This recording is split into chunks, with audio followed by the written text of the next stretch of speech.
မုန်းစကားတွေပြန့်နှံ့မှုနေပါအောင်ရောကြအောင်ပြီးတော့ဒီစစ်မှန်တဲ့ information တွေကိုပြည်သူလူထုစီကို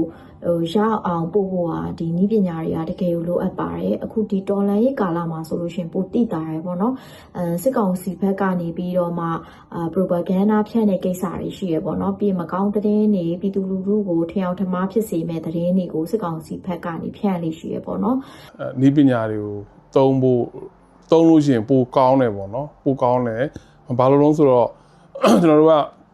လူတွေကိုစကားပြောတဲ့အခါမှာဒီတိုင်းစကားပြောတာနဲ့ဒီရုပ်ပုံကချက်တွေကိုကြာပြီးပြောတာနဲ့မဟုတ်လို့ရှိရင်ထားပါတော့ animation ပေါ့နော်ဗီဒီယိုတွေဘာတွေပြပြီးပြောတာနဲ့အဲ့လို visualization ပေါ့အဲ့ဒီကနေမတူဘူးပေါ့နော်ဆိုတော့ social media တွေအနေနဲ့ကတော့သူတို့တွေမှာsystem တွေကတော့သူတို့တွေနည်းပညာမှာများတာလည်းရှိမယ်နည်းတာလည်းရှိမယ်တိုးတော်ညာလည်းတစ်စိတ်တစ်ပိုင်းနောက်ပြီးကြတော့အပြည့်အဝဒါမျိုးတွေသူတို့ထည့်သွင်းပြီးတော့လှုပ်ထားကြတယ်ပေါ့ဥပမာအားဖြင့် AI နဲ့ detect လုပ်တာမျိုးတို့နောက်ပြီးတော့ဒီ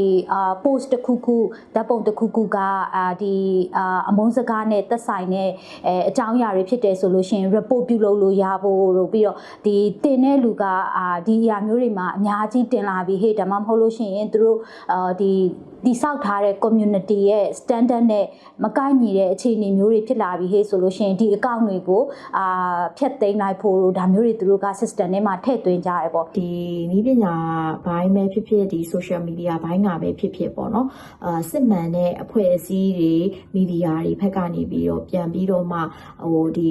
တကယ်သတင်းအစစ်အမှန်ကိုပြည်သူလူထုစီကိုပြန်ပို့ပေးတဲ့ဟာမျိုးပေါ့နော်ဥမာပြောရလို့ရှိရင်ဒါတွေကတကယ်ထိရောက်ပါတယ်နည်းပညာတွေဒါမရှိလို့ရှိရင်ညီမတို့တွေဒီတော်လိုင်းရေးကာလမှာစစ်ကောင်စီဝါဒဖြန့်တဲ့ကိစ္စတွေကိုလည်းတိလွယ်ကူကူနဲ့သိနိုင်မယ်မထင်ဘူးပေါ့နော်တခြားတယ်လီနဲ့ပြောရမယ်ဆိုလို့ရှိရင်တော့လူတွေစီရအောင်ဆိုလို့ရှိရင်လူတွေမြန်မာနိုင်ငံမှာဆိုလို့ရှိရင်မြန်မာနိုင်ငံက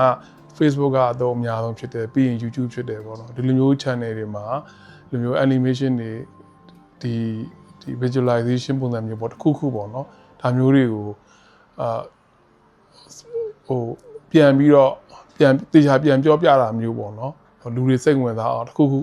content ဖန်တီးပြီးတော့ပေါ့နော်ဒါမျိုးလို့ရှိရင်တော့လူတွေကစိတ်ဝင်စားမယ်တို့တွေမြန်မာနိုင်ငံမှာဆိုလဲမတူညီတဲ့ဘာသာစကားတွေကိုပြောဆိုပြီးတော့ဆက်သွယ်ကြတယ်လေအဲ့ဒီအတွက်ကြောင့်မို့လို့ဘာသာစကားတစ်ခုမှာဘယ်လိုပုံစံမျိုးတွေကအမုန်းစကားတွေနဲ့ပြန့်နှံ့လဲဆိုတာကိုအဲ့ဒီဘာသာစကားနဲ့ပြန်ပြီးတော့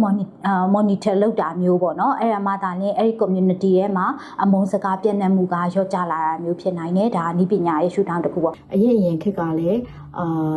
ညီမတို့ခလေးဘဝပေါ့နော်ဟိုအရင်ခေတ်ကလည်းဒီလိုမျိုးနည်းပညာပိုင်းအားနည်းခဲ့လို့စစ်ကောင်စီရဲ့ဒီဝါဒဖြန့်မှုတွေနှစ်ပေါင်းများစွာခံခဲ့ရတယ်ပေါ့နော်အဲ့တော့ပြောချင်တာကအခုဒီနည်းပညာတွေကနေပြီးတော့အမုန်းစကားတွေလျော့နေသွားအောင်လို့စစ်မှန်တဲ့သတင်းတွေကိုဖြန့်တာဟာနည်းပညာကတကယ်ကိုလိုအပ်ပါတယ်အရင်အရေးကြီးပါတယ်လို့ပြောချင်ပါတယ်